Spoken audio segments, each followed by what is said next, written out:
Like a lot of people, I spent a lot of my 20s figuring out, do I want to do this? Do I want to do that?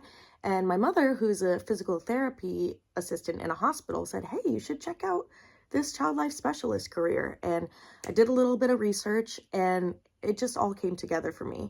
To be able to quote the ACLP's website, to be able to protect the emotional safety of a child, and not only that, but to empower a child and a family during a scary, stressful hospital stay, those aspects really appeal to me. And some of my goals as a child life specialist would be to combine the formal and informal aspects. I want to be able to use evidence-based interventions to help kiddos during a stressful time, but combine that with the informal compassion, creativity, personality, and bedside manner, and bring those together in what makes a child life specialist so special.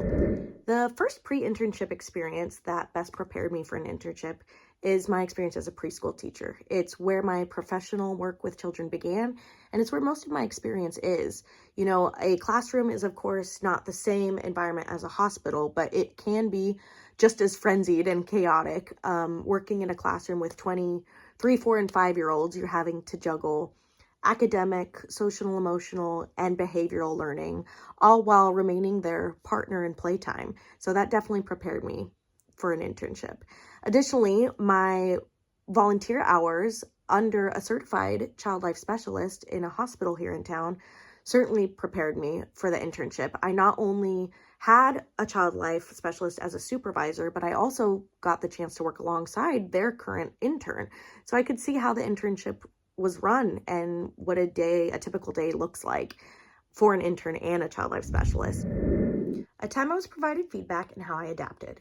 So typically when I work with children, I will lead with positive attitude, of course. And recently I was working in a middle school with a 6th grade age girl, and her teacher pulled me aside and let me know, hey, I notice your bubbly personality. Just want to let you know, with this student, she may say unkind things. She's particularly defiant. I noticed that she's dressed in all black lipstick, black eyeliner. And that's sort of where she's at right now. And I was like, okay, you know what? Thank you so much for letting me know. The last thing I want to do is bombard her with, hey, I'm Miss Erin, learning can be fun, and bother her and annoy her and not be helpful to her. So I took more of a backseat approach. I let her know. Well, first I realized, I needed to not take anything personally, of course, that she said. It's not about me.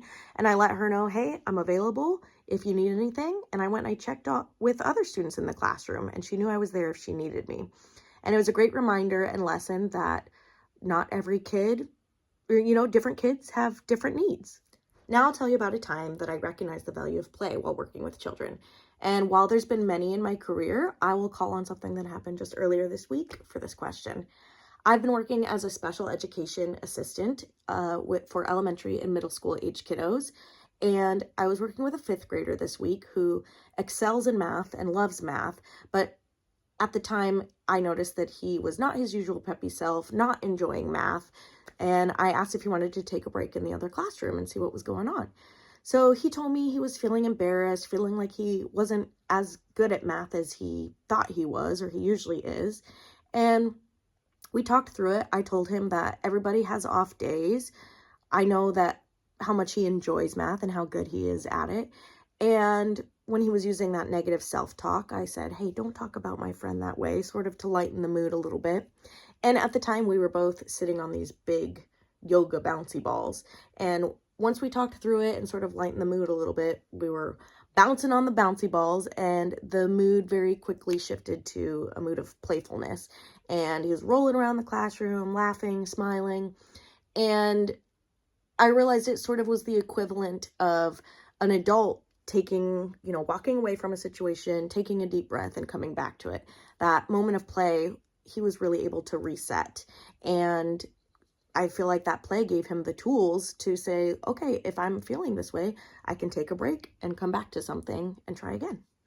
Finally, for the scenario with the 15-year-old male in the emergency department with the lip laceration, some things that would initially run through my head would be, I notice he's alone. I wonder if his parents or guardians or somebody is on their way to be with him. I notice he's tearful, so potentially it's from the pain of the injury or just from the chaos and adrenaline of being in an ambulance and coming to the hospital. And, as a 15-year-old, I would acknowledge that an injury on the face is potential cause for embarrassment. That's an age where your appearance is, of course, really important to you. So he may be worried, is my face going to look different after this? So some goals that I would have for him would be, if appropriate, any pain management with ice. I would ensure he knows that he's safe.